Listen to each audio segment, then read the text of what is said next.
the infidels opened the thrice-cursed gate to Jahannam, releasing the Gog and Magog upon those who believe, it seemed that all was lost, and Shaitan would emerge victorious over Dunya. But the creator of the universe came to the aid of the faithful, and, as had been written, the great iron wall of Du-al-Qarnan manifested itself in the lands ruled by the Sultan of Rum. A call was sent to those who believe righteously, and, over the coming decades, the migration of all the faithful, second in importance only to the Huraj of the Prophet himself, took place across Europe, Asia, and Africa. Millions perished on the road and at sea, for the heretics and their Shaitan lords swarmed them as locusts swarm fields of ripe sesame, devouring them and building vile monuments and statues from their limbs and heads, so they could not be buried as it is decreed in the holy texts. But once all those who survived the journey had come, the mighty gates of Al-Qarnan were closed, and the great sultanate of the invincible iron wall of the two horns that pierced the sky was formed. The assaults of the slaves of Jahannam against the Sultanate have never ceased since that day, and each day new martyrs are mourned as they defend the wall and confront the heretics who have overcome its defenses. But within the walls, the lost knowledge flourishes, and from mosques of white marble and gold muezzin call the faithful to pray for the success of the Sultan's army as it struggles to protect the lands within the wall and defend the caravan trails that provide the Sultanate with vital trade goods. The Iron Wall is the greatest defensive work in the world, a mighty bulwark festooned with the famed artillery of the Sultan. Azebs sharpshooters stand at the ready, ever watchful for surprise attacks. And the elite Janissary regiments have barracks at set intervals near the wall, so they can react to any attack at speed. During a more serious incursion, a full muster of Azebs is called. The House of Wisdom unleashes its terrifying Takwin creations upon the foe. And if the need is desperate, the Sultan himself comes forth, and his Janissaries march with him to do battle, carrying the green flag of the Prophet before them. Thus, the protection of the Iron Wall has had an extensive influence on the Sultanate way of war. The conscripted Azebs are experts at feigned flight and skirmish, while the loping lines of Jabir harass the enemy flanks. All the while, the superb artillery of the Sultan bombards the enemy as they make their torturous journey across the battlefield, littered with traps set by the skilled sappers. When they reach the ranks of the faithful, the Janissaries, Sultan's elite household troops, close in and finish the enemy with their devastating countercharge, led by their iron-willed officers. Dreaded assassins from Alamut prowl in the winds of time, striking the enemy elites and leaders, while the alchemists of the House of Wisdom unleash devastating weapons, made deadly by their elemental mastery, capable of overcoming defenses of virtually any foe. Beyond the Iron Wall, forces of the Sultan operate in small, mobile companies, each with a particular mission to accomplish. They hunt down apostates that have gone to serve shaitans, look for the relics from the time of the prophets, or seek to recover lost treasures and books of knowledge from the ruins of the fallen caliphates. Though an understanding between the Church and the Sultanate on being co-belligerents against Jahannam exists, the commanders of these expeditions will tolerate no interference and do not hesitate to crush those who would hinder their mission. Resentment against the infidels who unleashed Gorg and Magog runs deep in the Sultanate, and matters of honor are swiftly resolved with duels to the death. Woe to those who dare to hinder the mission of those who believe. In the name of Allah, the compassioning the compassionate, praise be to Allah, the beneficent King, the Creator of the universe, Lord of the three worlds, who set up the firmament without pillars in its stead, and who stretched out the earth even as a bed, and grace and prayer.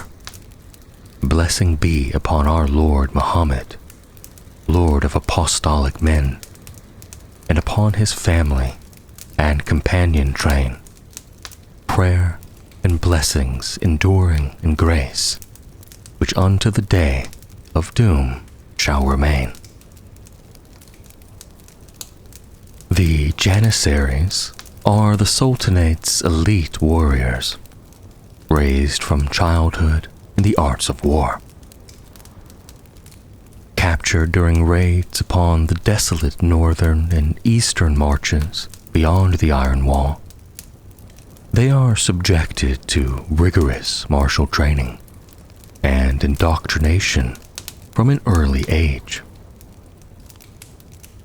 Through spiritual and alchemical means, bound by chains unseen, their minds are carefully conditioned until they attain a complete and unwavering loyalty to the Sultan and to him alone.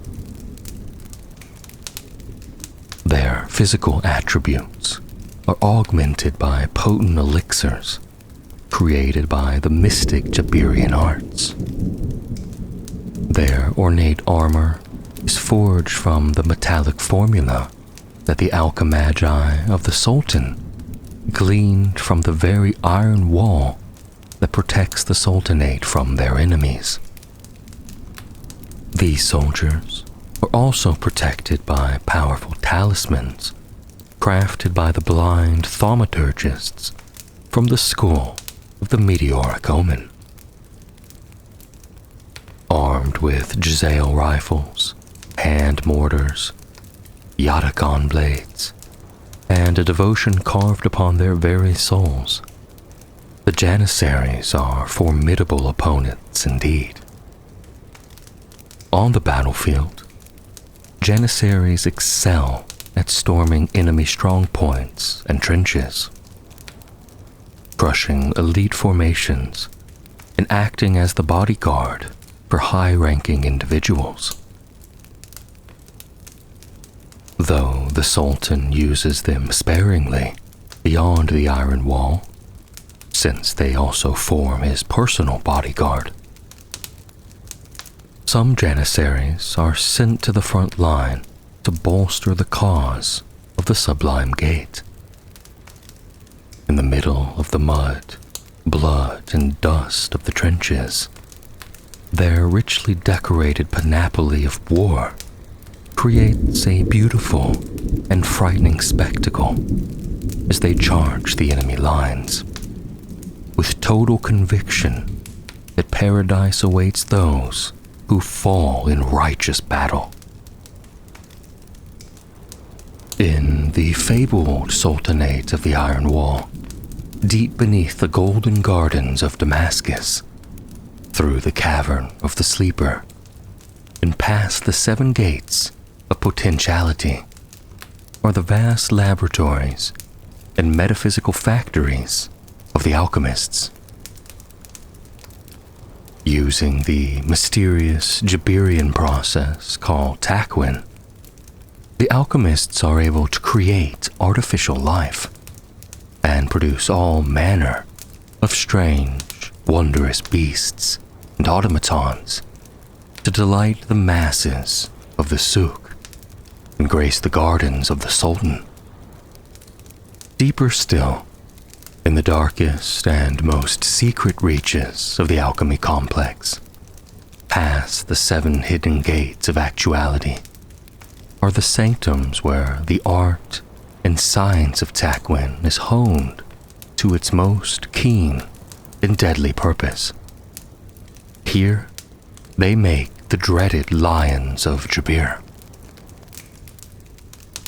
Named after the deadly hunters of the plains, the Lions of Jabir can take many forms, not all of them leonine.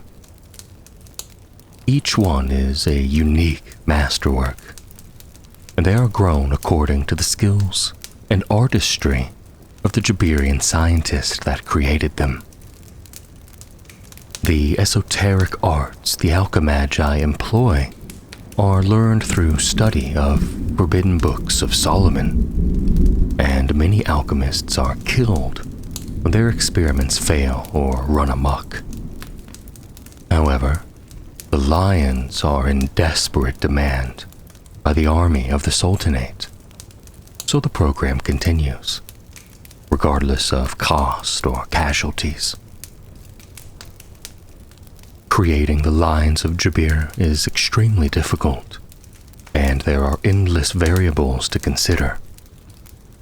Because of this, the Lions are often malformed in some way.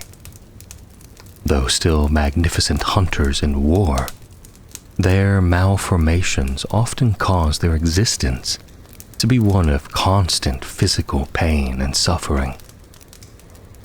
The truly tragic cases are the Lions created with human-like intelligence, who are racked with existential dread as they realize the horror of their unnatural origins.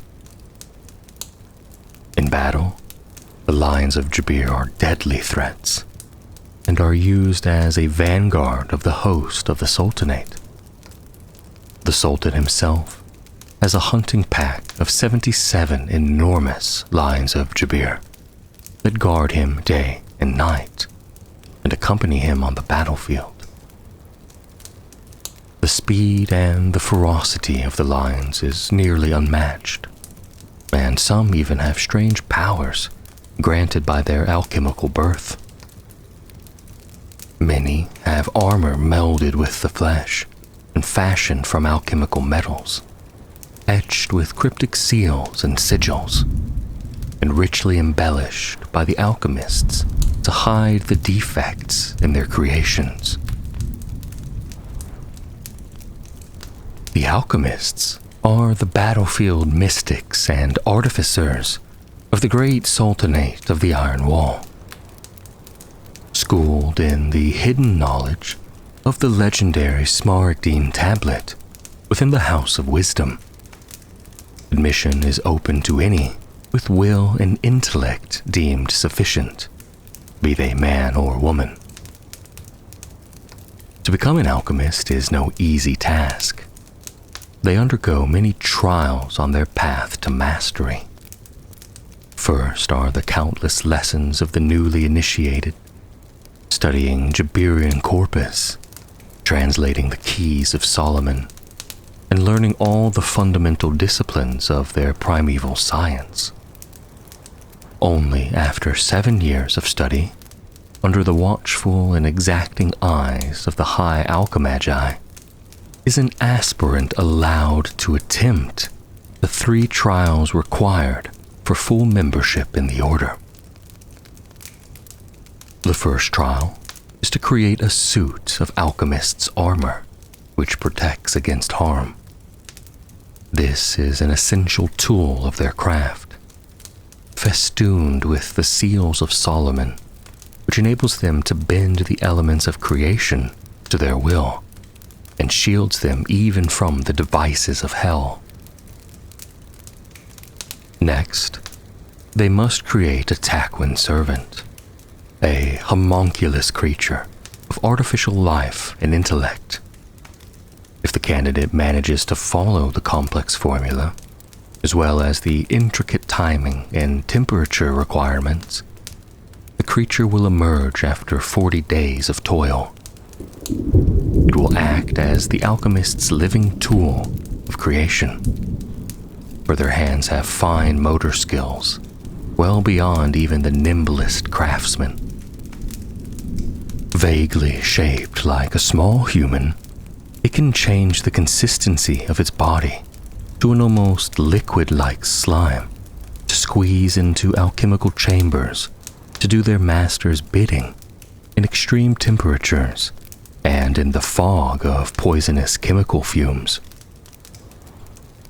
Many aspirants fail here, and their creation emerges from its golden celestial sphere a deformed monstrosity, filled with hatred towards its creator. It burrows itself into the alchemist's body to consume it from within, wearing its would-be master as a skin. The third and final test is opening their third eye, the key to cosmic illumination, which allows them to see the building blocks of creation, and thus be able to ensure that the elements they use are in perfect balance. Those that fail their final test are horribly changed. Their third eye swells to nightmare proportions and melds with their original pair, driving the aspirant mad during the process of their deformation. They spend the rest of their pitiful lives screaming of the unseen horrors all around now revealed to them. Out of mercy, alchemists that fail in this way are often put down. But there are rumors of cabals of these living failures, kept alive for reasons unknown. An alchemist that has passed all 3 trials is formidable indeed, a master of esoteric powers, able to control fire and ice, metal and liquid, capable of creating intricate mechanical devices and artificial life, as well as weapons of calamitous potency.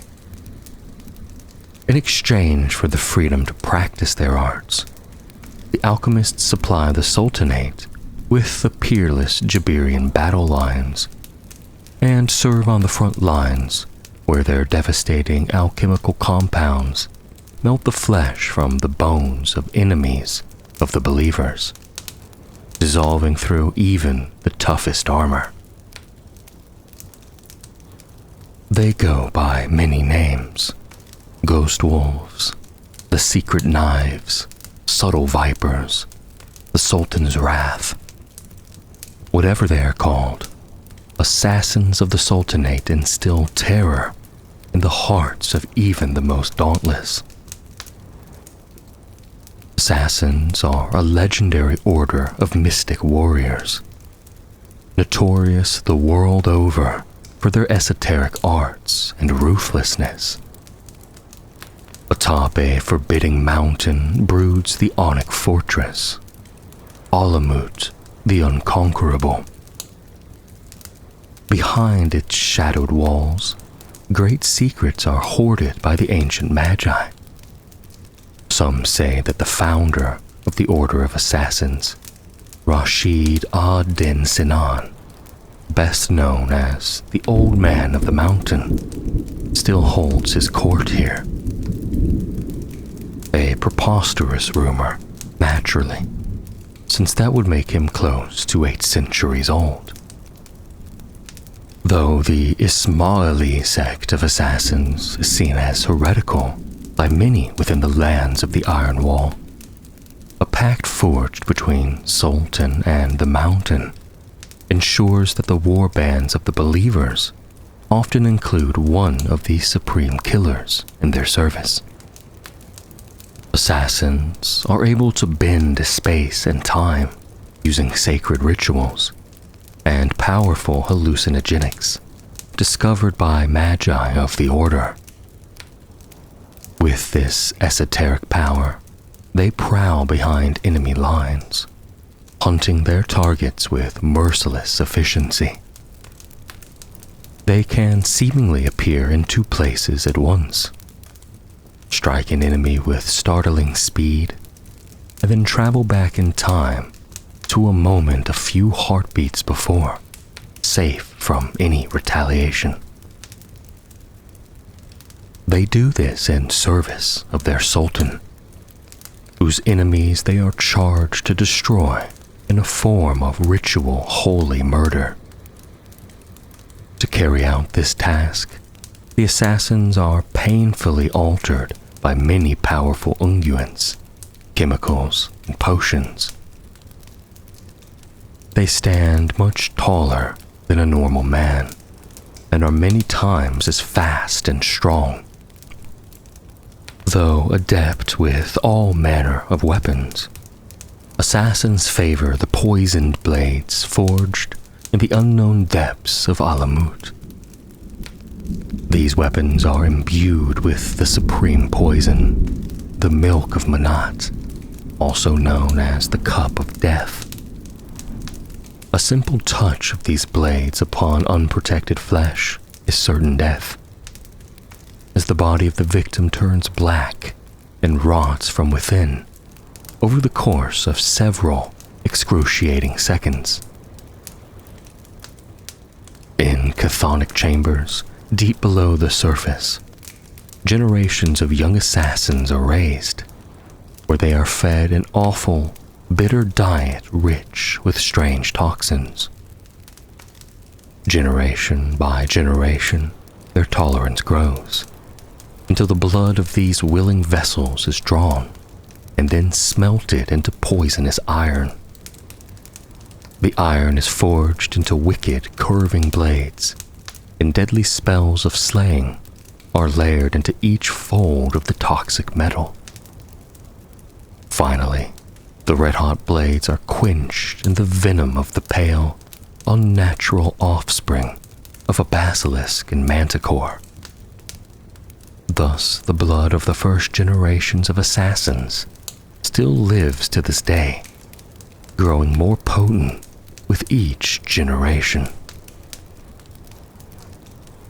The lands of the Sultanate are vast, and many armies can be raised from the multitude of the provinces, where one household in 20 is required to arm and equip a soldier to serve the ruler of those who believe. Most such soldiers are known as Azebs, meaning unmarried, as those with families cannot become Azebs, who serve as the light infantry on both land and sea, as well as guarding the great Iron Wall against the heretic assaults. When an elite force is sent beyond the wall to strike at the enemy or look for holy artifacts, the recruiters of the Sultan call for volunteers to join the leaders of such expeditions. Though the missions into no man's land are dangerous, there are always plenty of Azeb who step forward. There is fame to be won, and chance aplenty to acquire valuable loot. Weaponry of the Azebs varies a great deal, as they do not have access to the superb arms, armor, and alchemical marvels the elite household troops of the Sultan, such as Janissaries and cataphracts do. Most carry jazales with a distinctive curved stock. These are handmade weapons, and consequently they vary wildly in their construction. Jazales are very personal weapons, well crafted, and their distinct curved stocks are intricately decorated. These long arms can be loaded with all manner of ammunition, fired roughened bullets, long iron nails, or even alchemically treated slivers of the Great Iron Wall. This makes jazales highly adaptable and less dependent on easily depleted ammo. Other weapons and equipment include curved daggers and scimitars, pistols and sappers' equipment. Armor is rare. Azebs are often used by their superiors as light skirmishers to harass and tie down the enemies, while the heavier troops close in for the kill. Their superiors see little reason to waste expensive armor on troops that fall in great numbers and are easily replaceable. Paradise awaits for those who die for their faith, after all. Many Azebs meet a terrible end in the cruel wars in the trenches, and others return broken in mind and body. But there are always new, hot-blooded recruits willing to risk it all for the Sultan, a chance to kill the hated followers of Shaitan and return home as heroes with fabulous stories and glittering gold. Military expeditions over the Great Iron Wall into no man's land carry many risks, and their commanders are field officers known as Yuzbasi. They are expected to lead from the front, and their selection is solely on merit, with no consideration given to family pedigree or wealth. Many are promoted from the ranks of the Janissary Corps. Their bodies are enhanced by the Jabirean alchemical arts, and their minds conditioned by the mystics, allowing them to face any foe unflinchingly. The downside of the mystical mental hardening is their utter disregard for pain and their cold ruthlessness on the battlefield. Casualties, both their own and those of the enemy, as well as those of non-combatants who believe, are purely utilitarian to the Yuzbasi. For is it not just to send heretics to Jahannam, while the warriors who fall in battle will wake in paradise, as has been promised? Under the orders of a powerful pasha or emir, or even the Sultan himself, the Yuzbasi assumes the command of an elite squad of warriors to fulfill their task, such as to reclaim holy artifacts lost during the catastrophic period when heretics took the Levant by storm. Other times, they are told to find and eliminate powerful foes, such as heretic nobles who were once subjects of the Sultan, but have turned their backs to Allah. Yuzbasi are equipped with superb armor of meteoric iron, the finest carbines gilded with silver and loaded with alchemical shot, and carry Khaliji swords of the past heroes of the Sultanate, where great deeds of old are inscribed with golden calligraphy. If they serve the sublime gate well, their name and glory will be etched on the blade, as well to inspire future generations. The strongest carry the dreaded hand cannons, which double as deadly halberds. If they are hunters of distinction, They wear pelts of their greatest kills, such as chimeras as cloaks, which offer protection from the powers of Shaitan. Success brings Yuzbasi the favor of the Sultan, and along with it, honor, splendid weaponry of Damascus steel, gold dinars aplenty, and access to the wondrous devices and creatures created by the Jabirean Alchemists of the House of Wisdom. Hunting is a noble pursuit within the ranks of the officer corps, and artificial birds of prey and automaton hounds double as potent weapons of war and are brought along to the front to aid their masters at war. Due to the protection afforded by the Iron Wall, the Sultanate has always maintained excellence in artillery. However, the siege guns and heavy mortars that defend those who believe on the ramparts of the wall are far too cumbersome for small expeditionary forces. Thus, in the year of the Hiraj 821, Sultan Bayezid III commissioned a new creature of war to act as living field artillery. To fulfill this decree, the Jabirian scientists of the Royal Artillery House have labored for centuries to perfect the divine arts of Takwin. In their secret laboratories, they performed countless experiments, learning many precious and costly lessons in the process. They have devised many things, but none more clever or ingenious than the Brazen Bull, called Boga by the soldiery of the Sultanate. The Brazen Bull is a monstrous being of immense power and vitality, capable of tearing even the bastard child of a devil clean in half. The Sultan's armorers equip the bulls with heavy artillery that even the superhuman Janissaries cannot lift, let alone use in battle.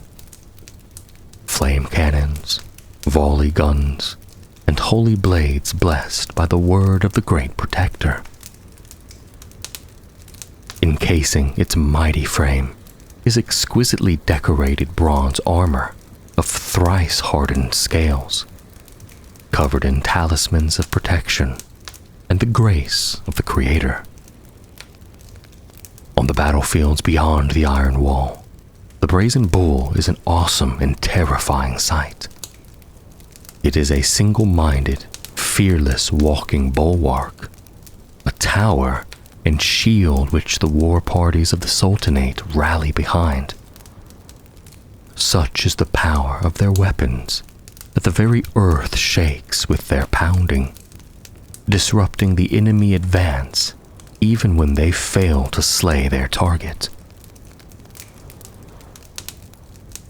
Alamut, the Unconquered, also known as the Eagle's Nest, is the chief stronghold of the Nizari Ismaili sect, that who still holds sway over their ancient lands near Bar Khazar, the body of water that Franks call the Caspian Sea, as it has been for over 800 years.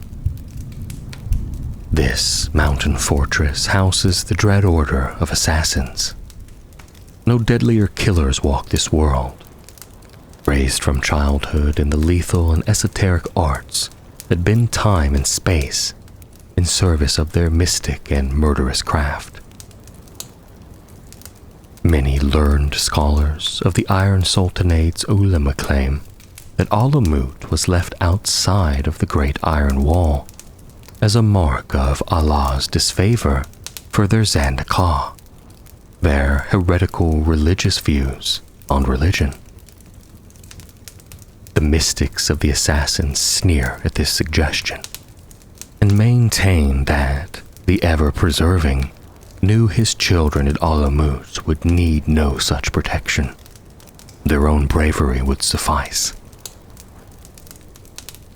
Though largely closed to outsiders, there are times when the old man of the mountain requires the services of outsiders or wishes to seek counsel from a sage of great wisdom in person.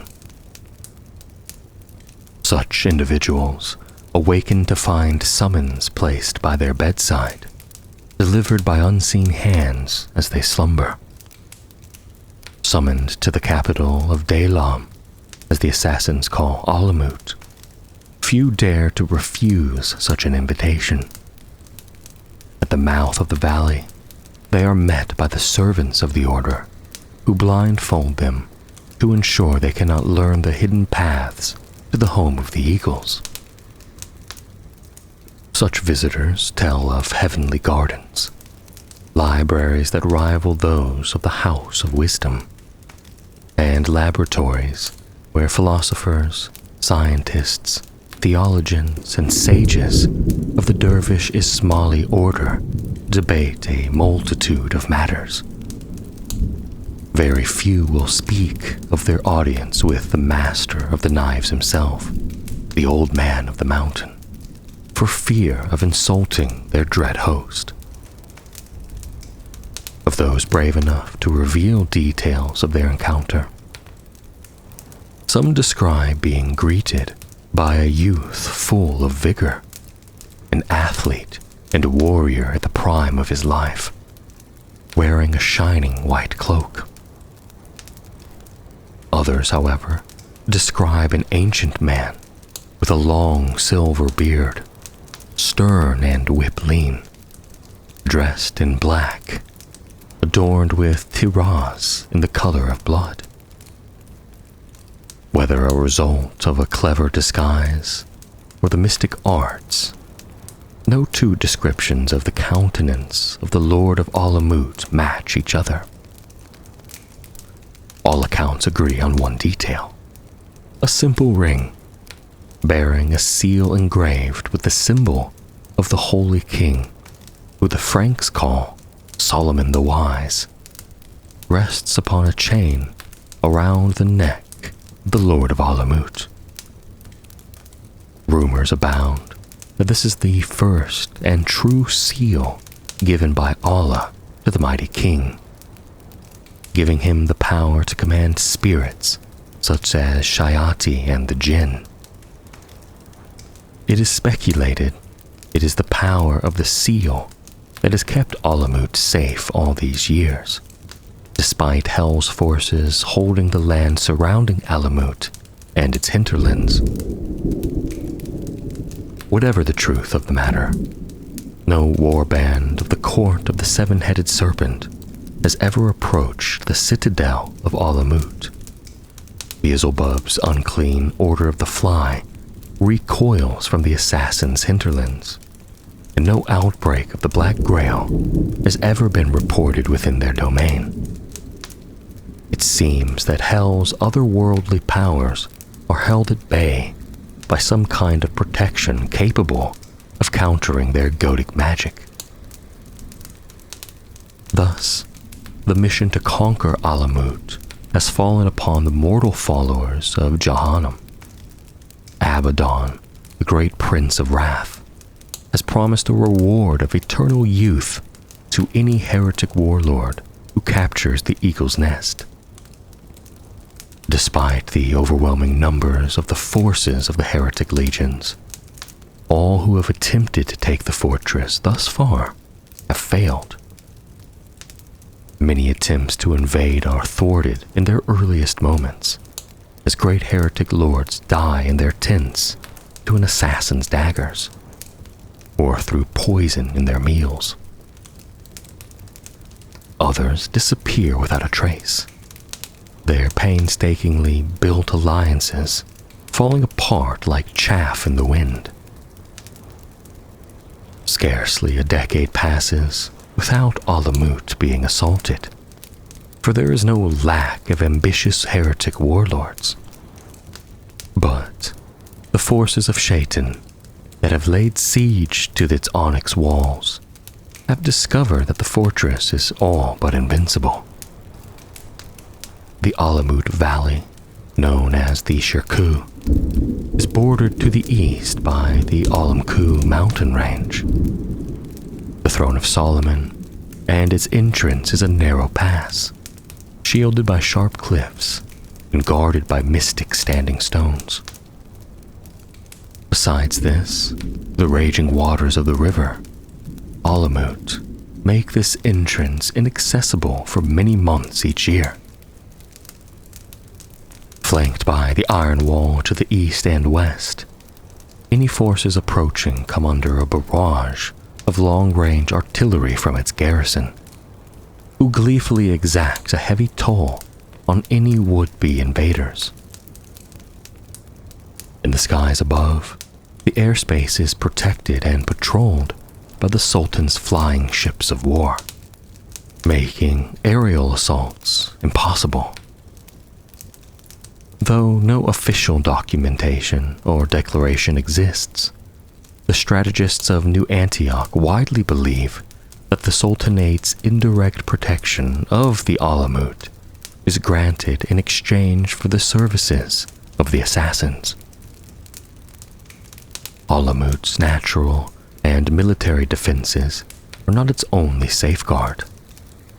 Heretic long-range artillery finds its shells striking the surrounding mountains, never the fortress itself, no matter how carefully the distances are measured or what dark prayers are offered to patron demons. Assault forces lose their way, even when guided by infernal compasses and maps. Time itself flows in strange fashion here, and invaders find that each step robs their youth and vitality, causing them to succumb to the infirmity of old age long before reaching the walls of Alamut. Their spent and withered bodies fall to join other unsuccessful invaders scattered across the land of the assassins, as their souls succumb to their doom in flames. Even to behold the fortress is a trial, its stones vanishing against the sky, eluding the eye and confounding the mind. Those who have tried to assault Alamut and have lived to tell the tale recall a powerful aura of forbidding menace surrounding the home of the eagles. Even the most devout and bloodthirsty heretic general sworn to serve the serpent head of wrath may think twice before challenging the assassins. And so, Alamut endures, unconquered and unbowed. Anchored by the Taurus Mountains to the north and Zagros Mountains in the east, the two horns of the crescent moon, the invincible iron wall of Du-al-Qanan, is both the symbol of the Sultanate and the very reason for its existence. Beyond it lies the last and the greatest realm of those who believe, easily eclipsing all other known wonders of the world. None who have seen the Iron Wall can ever forget it.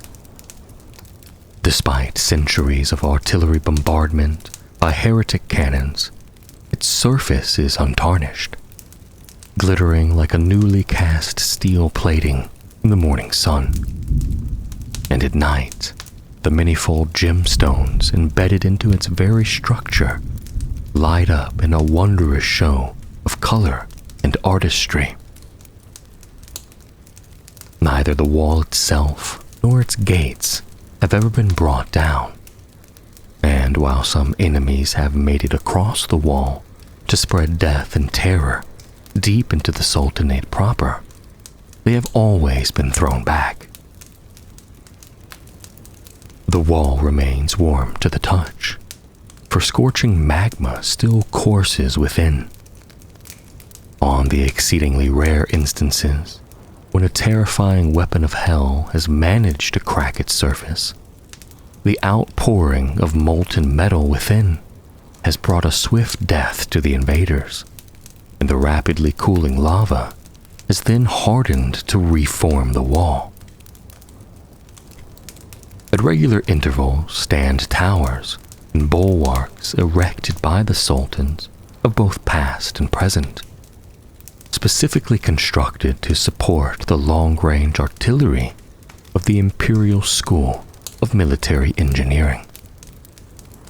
The great spires act as both lookouts as well as minarets for calling the believers to Salah 5 times a day.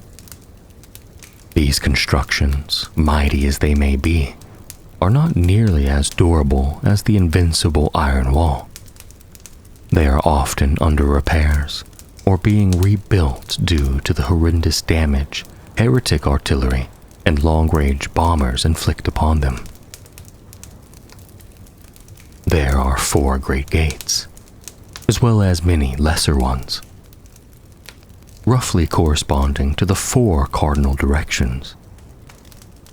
Each holds a great garrison commanded by a Lord of the Standard, responsible for the security and protection of the trade routes beyond. Despite their formidable constructions, the Sultan's Pashas know that if one of the 4 gates was ever taken, the Sultanate would be in mortal peril. Thus, it is not just Janissaries and a host of Azebs and sappers that guard the great gates, but instead, each entrance is also guarded by 2 Takwin creatures of truly colossal proportions.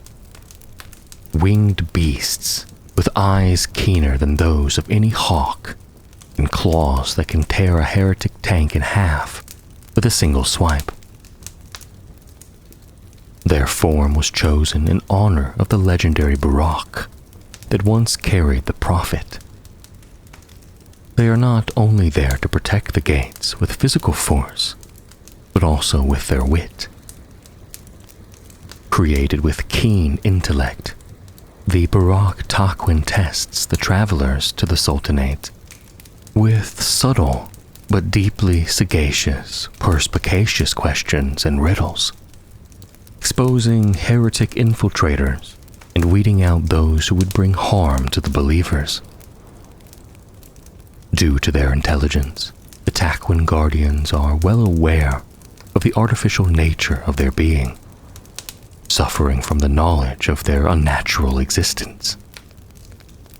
It is said that they are created as pairs, not only for their might, but also that they could give solace to each other with deep philosophical discussions and sophisticated poetry, alleviating the pain of their existential horror.